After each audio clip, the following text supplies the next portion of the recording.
کہ ہمارا دوپٹہ جو ہے وہ ٹرانسپیرنٹ نہ ہو، کہ اس میں ہر چیز نظر نہ آئے، ٹھیک ہے۔ تھرڈ نمبر پہ ہم دیکھیں گے سلیوز ہم جو ہے گرمی کی وجہ سے شارٹ سلیو سلوا لیتے ہیں، تو نماز کے لیے یہ شرط ہے کہ جو سلیوز ہیں وہ کلائی تک ہونی چاہیے۔ تو اگر تو آپ نے شارٹ سلیوز بنوائی ہوئی ہیں تو کوشش کریں کہ آپ کلائی تک سلیوز بنوائیں، یا تو پھر آپ جب بھی نماز پڑھیں تو آپ نے فوراً سے عبایا پہن لینا ہے، ٹھیک ہے۔ عبایا پہن کے بھی پھر آپ نماز پڑھ سکتی ہیں۔ چوتھی چیز جو ہم ڈسکس کریں گے وہ ٹراؤزر ہے، ٹھیک ہے۔ اب ٹراؤزر کیسا ہونا چاہیے؟ ٹراؤزر جو ہے اکثر لڑکیاں بہت زیادہ فٹنگ میں سلوا لیتی ہیں، جس کی وجہ سے آپ کی جو بھی ٹانگ کا جو بھی شیپ ہے وہ نظر آ رہا ہوتا ہے۔ تو ٹراؤزر کے لیے جو ہے ٹراؤزر ٹائٹ نہ ہو اور ٹرانسپیرنٹ نہیں ہونا چاہیے، ٹھیک ہے۔ یہ دونوں چیزوں کا بہت خیال کرنا ہے۔ بہت ساری لڑکیاں ٹائٹس میں نماز پڑھ رہی ہوتی ہیں یا جینز میں نماز پڑھ رہی ہوتی ہیں، تو کوشش یہ کرنی ہے کہ ٹراؤزر ہمارا لوز ہونا چاہیے۔ اس کے علاوہ پانچویں چیز ہم ڈسکس کریں گے۔ پانچویں چیز یہ کہ ٹراؤزر تو ہم نے اکثر اوقات پہ ہم سلوا لیتے ہیں، لیکن جب ہم نماز پڑھنے لگتے ہیں تو ہمارا ٹراؤزر جو ہے نا وہ اچکنے لگ جاتا ہے اوپر کی طرف، تو جس کی وجہ سے ہمارے ٹخنے کھلنے لگتے ہیں۔ تو ہم نے اپنے ٹخنے کور کرنے ہیں۔ تو اگر آپ کا ٹراؤزر ہلکا سا اچک رہا ہے تو یا تو پھر آپ ساکس پہن لیں، یا پھر آپ ایسا ٹراؤزر یا ایسی شلوار ویئر کریں جس میں آپ کے ٹخنے کور ہوں، کیونکہ مردوں کے لیے ہے کہ وہ شلوار اپنی ٹخنوں سے اوپر رکھیں، اور عورتوں کے لیے کہ ان کے ٹخنے کور ہونے چاہیے۔ تو یہ 5 چیزوں کا آپ نے بہت خیال رکھنا ہے، کیونکہ یہ نماز کی شرط ہے۔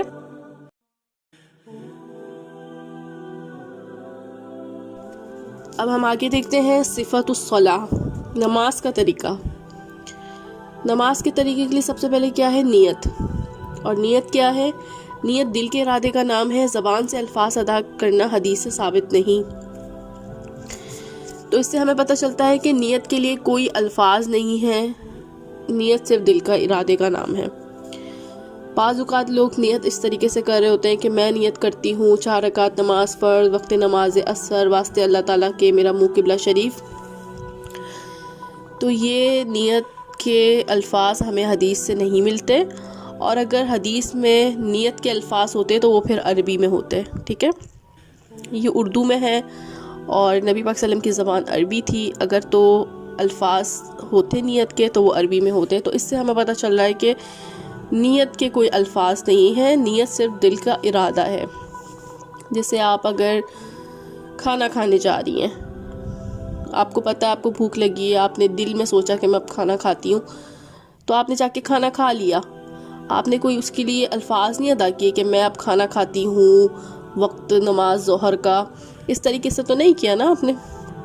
تو اسی طریقے سے نماز کے لیے بھی جو ہے الفاظ ادا کرنا ضروری نہیں ہے، بس آپ نے دل میں نیت کر لی کہ میں اب عصر کی نماز پڑھنے لگی ہوں، تو آپ نے جس اللہ اکبر کہہ کے نماز شروع کر دی۔ فار ایگزامپل اگر آپ کے دل میں نیت آپ نے جو کی عصر کی نماز کی دل میں، اور اگر آپ جا کے ظہر کی نماز کے آپ کے منہ سے الفاظ نکل گئے، تو وہ آپ کی عصر کی نماز ہی جانچی جائے گی، کیونکہ آپ کی نیت جو تھی نا وہ عصر کی تھی۔ تو یہ آج ہمیں کلیئر ہو گیا کہ نیت دل کے ارادے کا نام ہے، زبان سے الفاظ ادا کرنا حدیث سے ثابت نہیں ہے۔ اب آپ دیکھیں حضرت صلی اللہ علیہ وسلم نے عمرہ اور حج کے لیے اونچی آواز میں نیت کرنا بتایا ہے نا، تو نماز کے لیے کیوں نہیں بتایا؟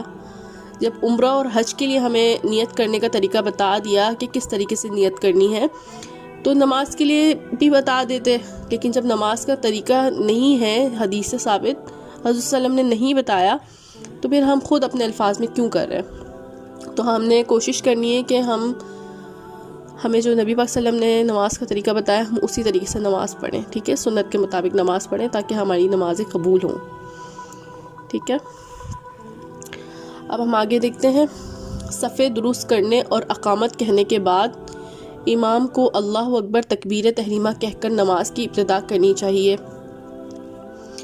یہ تو خیر مردوں کے لیے ہے صفے درست کرنا، لیکن عورتیں بھی نماز پڑھنے جاتی ہیں عید کے موقع پر یا ویسے بھی جاتی ہیں، تو صفیں درست کرنا بہت ضروری ہے. سب سے پہلے صفیں درست کر لیں.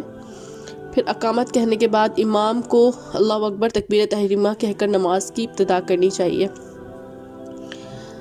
یہ جو تکبیر تحریمہ یہ کیا ہے؟ ہم کیا چیز اپنے اوپر حرام کرتے ہیں؟ اللہ اکبر کہنا تو ہمارے اوپر کوئی حرام نہیں ہو رہا نا. تو تکبیر تحریمہ کہہ کر ہم نماز کی ابتدا کرنی چاہیے. تو یعنی کہ جب ہم اللہ اکبر کہتے ہیں تو ہم پہ ہر وہ چیز حرام ہو جاتی ہے جس سے نماز میں ہلنا جلنا باتیں کرنا. تو اس چیز سے ہمیں جو ہے رکنا ہے کہ ہم ادھر ادھر نہ دیکھیں نماز میں اور ہلے نہیں. بعض اوقات عورتیں نماز پڑھتے وقت ہل رہی ہوتی ہیں تو ہلنا نہیں ہے, ادھر ادھر نہیں دیکھنا. تو جب ہم تکبیر تحریمہ کہتے ہیں اللہ اکبر تو یہ نماز کے لیے ہے کہ ہمارے اوپر یہ تمام چیزیں حرام ہو جاتی ہیں. تو اس کا خیال کرنا ہے. ٹھیک ہے, آگے ہم دیکھتے ہیں تکبیر تحریمہ کے ساتھ دونوں ہاتھ کندھوں تک اٹھانے مسنون ہیں. دونوں ہاتھ یعنی کندھوں تک اٹھانا مسنون اس لیے ہے کہ جب ہم اللہ اکبر کرتے ہیں تو ہمارے دونوں ہاتھ کندھوں تک پہنچ جائے. ٹھیک ہے, ہم نے کانوں کو نہیں چھونا, کانوں سے اوپر نہیں کرنے, ہم نے اعتدال والا معاملہ رکھنا ہے, کندھوں تک اٹھانے اپنے ہاتھوں کو. ٹھیک ہے, تکبیر تحریمہ کے وقت دونوں ہاتھوں سے کان کو چھونا یا پکڑنا سنت سے ثابت نہیں. بعض اوقات لوگ کانوں کو چھو رہے ہوتے ہیں یا کانوں پہ لگا رہے ہوتے ہیں تو یہ سنت سے ثابت نہیں ہے. ٹھیک ہے, آپ نے جس کندھوں تک اپنے ہاتھوں کو اٹھانا ہے. اس کے اوپر ہم حدیث دیکھ لیتے ہیں. النعمان بن بشیر رضی اللہ عنہما قال كان رسول اللہ صلی اللہ علیہ وسلم يسوي صفوفنا اذا قمنا الى الصلاة فاذا استوينا كبر. رواہ ابو داؤد. حضرت نعمان بن بشیر رضی اللہ عنہما کہتے ہیں جب ہم نماز کے لیے کھڑے ہوتے تو رسول اللہ صلی اللہ علیہ وسلم ہماری صفیں درست فرماتے, پھر اللہ اکبر کہہ کر نماز شروع کرتے. اسے ابو داؤد نے روایت کیا ہے. ان ابن عمر رضی اللہ عنہما قال رأیت رسول اللہ صلی اللہ علیہ وسلم اذا قام فی الصلاة رفع یدیہ تکون حذو منکبیہ. متفق علیہ. حضرت عبداللہ بن عمر رضی اللہ تعالی عنہما کہتے ہیں میں نے رسول اللہ صلی اللہ علیہ وسلم کو دیکھا جب نماز کے لیے کھڑے ہوتے تو اپنے دونوں ہاتھ اوپر اٹھاتے حتیٰ کہ کندھوں تک پہنچ جاتے. اسے بخاری اور مسلم نے روایت کیا ہے. متفق علیہ یعنی بخاری اور مسلم دونوں میں ہے یہ حدیث موجود. تو پہلی حدیث میں کیا تھا کہ جو نعمان بن بشیر رضی اللہ تعالیٰ عنہ تھے انہوں نے کہا کہ جب ہم نماز کے لیے کھڑے ہوتے تو رسول صلی اللہ علیہ وسلم ہماری صفیں پہلے درست فرماتے ہیں, مطلب صفوں کو ٹھیک کرتے اور پھر اللہ اکبر کہہ کر نماز شروع کرتے. تو اس سے پتہ چلتا ہے کہ نماز شروع کرنے کے لیے کوئی نیت نہیں ہے, کوئی الفاظ نہیں ہے, ڈائریکٹ اللہ اکبر کہہ کر نماز شروع کرنی ہے. ٹھیک ہے, اسے ابو داؤد نے روایت کی, ابو داؤد میں یہ حدیث موجود ہے. دوسری حدیث میں کیا تھا؟ عبداللہ بن عمر رضی اللہ تعالیٰ عنہ کہتے ہیں میں نے رسول اللہ صلی اللہ علیہ وسلم کو دیکھا جب نماز کے لیے کھڑے ہوں تو اپنے دونوں ہاتھ اوپر اٹھاتے حتیٰ کہ کندھوں تک پہنچ جاتے. یہ بخاری اور مسلم دونوں میں ہے. تو اس سے پتہ چلا کہ ہاتھ ہمارے صرف کندھوں تک جانے چاہیے اور ہاتھوں کا جو رخ ہے وہ قبلہ رخ ہونا چاہیے. ٹھیک ہے, ہاتھ اٹھاتے وقت ہتھیلیوں کا رخ قبلہ کی طرف ہونا چاہیے. ٹھیک ہے, یہ وضاحت میں بھی ہمیں پتہ چلتا ہے کہ ہمارے جو ہاتھوں کا رخ ہے, انفیکٹ آگے بھی ہم پڑھ لیں گے کہ جتنا بھی ہماری پوری باڈی کا جو رخ ہے نا وہ قبلہ رخ ہونا چاہیے. اب ہم جب ہم سجدے پہ جائیں گے, سجدے کی حدیث پڑھیں گے تو اس سے بھی پتہ چلتا ہے کہ ہماری جو پاؤں کی انگلیوں کا رخ ہے نا وہ بھی قبلہ رخ ہونا چاہیے. اب آپ نے دیکھا ہوگا عورتیں جو ہے سائڈ میں پاؤں نکال کے نماز پڑھتی ہیں, جبکہ نبی پاک صلی اللہ علیہ وسلم نے جو نماز کا طریقہ بتایا اس میں پاؤں جو ہے وہ پاؤں کی جو انگلیاں ہیں نا وہ قبلہ رخ ہونی چاہیے. تو انشاءاللہ ہم نے اپنی نمازوں کو بہتر کرنا ہے. اب ہم آگے دیکھتے ہیں. قیام میں ہاتھ کھلے رکھنا سنت سے ثابت نہیں. تو جو قیام ہوتا ہے اللہ اکبر کہنے کے بعد جب ہم سورہ فاتحہ پڑھتے ہیں یہ قیام ہوتا ہے. تو اس میں جو ہے ہاتھ کھلے رکھنا سنت سے ثابت نہیں. بعض لوگ جو ہے ہاتھ کھلے رکھ لیتے ہیں، تو یہاں پہ ہمیں پتہ چل رہا ہے کہ یہ سنت سے ثابت نہیں. ٹھیک ہے، تو انشاءاللہ ہم نے اب ہاتھ باندھنے ہیں اور سنت کے مطابق نماز پڑھنی ہے.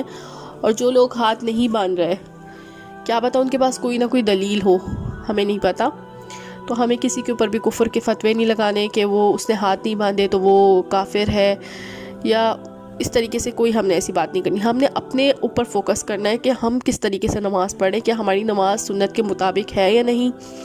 تو آج ہم نے پڑھ لیا کہ قیام میں ہاتھ کھلے رکھنا سنت سے ثابت نہیں.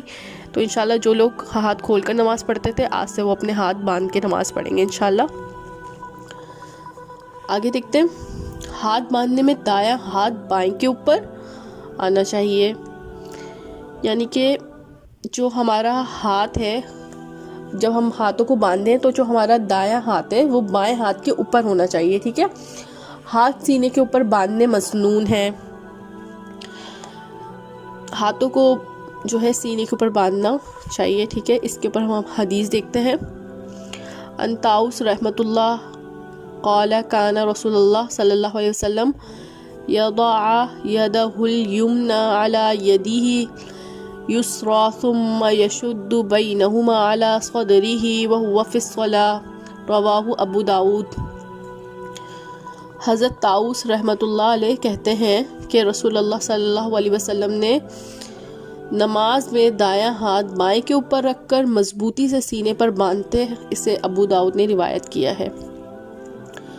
تو اس سے پتہ چلا کہ دایاں ہاتھ بائیں کے اوپر رکھنا ہے اور مضبوطی سے سینے پہ مطلب باندھنے. ٹھیک ہے، اپنے ہاتھوں کا جو اپنے دیکھنا ہے کہ آپ کا دایاں ہاتھ بائیں کے اوپر ہونا چاہیے، یعنی کہ کلائی کے اوپر آپ کی سیکنڈ ہینڈ جو آپ کا دایاں ہاتھ ہے نا وہ آپ کی کلائی پہ آنا چاہیے. ٹھیک ہے، تو آپ نے اس طریقے سے ہاتھ باندھنے.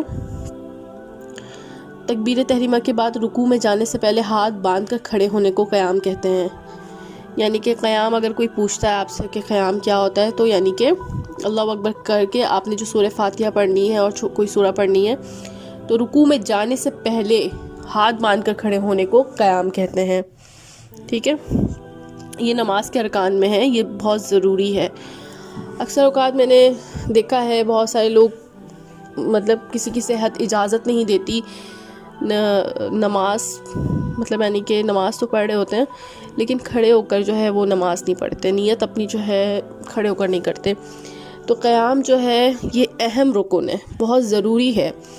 اگر کسی کی طبیعت اجازت نہیں دے رہی سجدے کی وجہ سے، یا کسی کی، بہت سارے لوگ جو ہے سجدہ نہیں کر پا رہے ہوتے لیکن وہ پھر بھی بیٹھ کر نیت کر رہے ہوتے ہیں، تو کوشش یہ کریں، کیونکہ قیام بہت اہم رکن ہے، یہ بہت ضروری ہے. تو کوشش یہ کریں کہ کھڑے ہو کر آپ لوگ نیت کریں. نیت آپ کھڑے ہو کے کریں، اس کے بعد یہ ہے کہ آپ قیام کر لیں اور بعد میں پھر آپ جو ہے سجدے کے وقت بیٹھ جائیں، لیکن نیت جو ہے آپ کھڑے ہو کر کریں. تو انشاءاللہ آج ہم یہیں تک کرتے ہیں. انشاءاللہ پھر ہم نیکسٹ کلاس میں دیکھیں گے، آگے نماز کا طریقہ دیکھیں گے. آج ہم یہیں تک کرتے ہیں. السلام علیکم ورحمۃ اللہ وبرکاتہ.